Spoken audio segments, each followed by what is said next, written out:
Sa MTR na naman ang beauty ko. Dami tao din dito kahit saan. Pag holiday.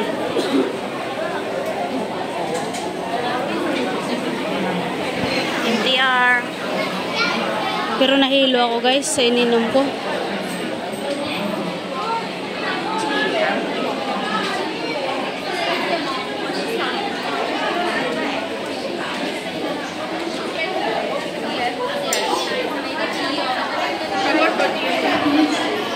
Bili muna ako ng paborito ni Popo. Para hindi na ako pagalitan ba? Tagal akong umuwi. Charot. Ito yung paborito na bakery. Kiwa. Ito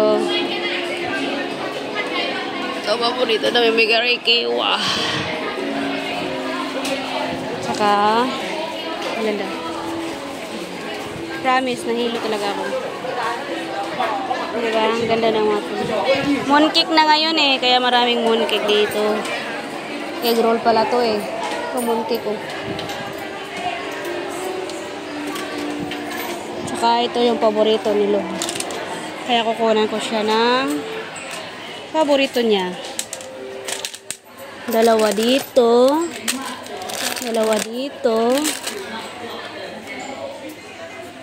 Tsaka dalawa dito. Anim. Anim ang kinuha ko. Pag di niya ako pagalitan, tagal ako. Yan lang. Ito na mooncake ko.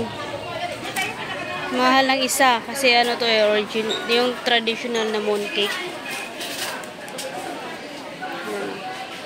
Lapit na kasi ang mooncake festival eh. Kaya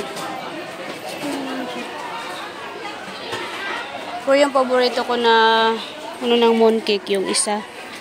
Yung lotus.